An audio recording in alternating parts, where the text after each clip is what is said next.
আজকে জামাই ষষ্ঠী, তাই জামাইদের উদ্দেশ্যে কিছু তো বলতেই হয়। এক জামাই ষষ্ঠীতে যাচ্ছে, রাস্তায় দেখছে এক পাগল বসে বসে বালি ছড়াছড়ি করছে।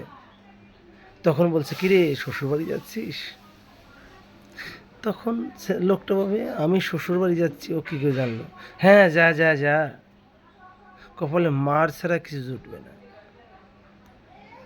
তখন জামাই একটু রেগে বলছে, কি আমি, আমার শাশুড়ি এত ভালো আর আমাকে মার খাবে?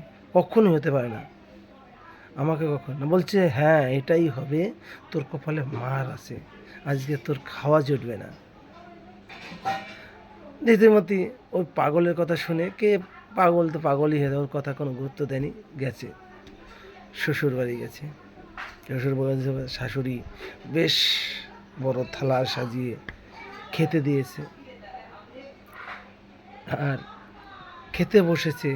তখন ওর কথা মনে পড়ে গেছে যে পাগল বলছে আজকে আমার নাকি খাওয়া জুটবে না, মার কপালে জুটবে।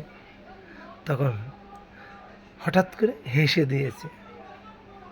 তখন শাশুড়ি লজ্জা পেয়ে গেছে, বলছে জামাই হঠাৎ করে হেসে দিল, আমার কি দেখলো? নিশ্চয়ই কিছু দেখেছে, হাসলো কেন? এখন জামাই আর হাসা বন্ধ করতে পারছে না, শুধু হাসতেই আছে। ওই পাগলের কথা মনে করছে, হাসছে। আর এর মধ্যে সবাই শালাশাড়িরা সব ছুটে আসছে, শ্বশুর ছুটে আসছে। আসার পরে বলছে, জামাই হাসছো কেন? ওর হাসার বন্ধ করতে পারছে না।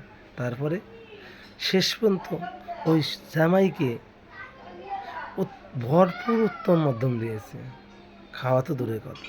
কেন? এই নসিবে যেটা থাকবে, যেটা কপালে থাকবে, এর কিছু অতিরিক্ত তুমি পাবে না। এই কপালে যা লেখা আছে অতিরিক্ত কখনোই তুমি পাবে না। আজকে যদি তোমার লেখা থাকে আজকে তোমার খাবার জুটবে না। দেখুন, বাড়িতে অনেক সময় খাবার থাকে, সামান্য একটা তো চুল পড়লো বা বিশেষ স্বামী স্ত্রী দুটো কথা কাটাকাটি হলো, দেখবেন সেদিন তোমার উপবাস যাবে। কারণ তুমি আজকে তোমার খাওয়া কপালে লেখা নাই। সব কিছু লেখা থাকতে হবে। তোমার কপাল এমনি হবে না। ঈশ্বর যদি তোমার কপালে যেটুকু লিখে রাখবে সেটুকু হবে, তার থেকে অতিরিক্ত কিছু না। কথাটা যদি একমত হয়ে লাইক করতে হবে না। দেখো, তোমরা যে কজন দেখো, আর আমি নমস্কার জানাবো আমার প্রত্যেকটা ইউটিউবার যারা অফিসিয়াল আছে, তাদের আমি শ্রদ্ধা জানাই। আপনারা আমার ভিডিওটাকে যে সবার কাছে পৌঁছে দিয়েছেন, এতেই আমি আপনাকে কোটি কোটি ধন্যবাদ করি।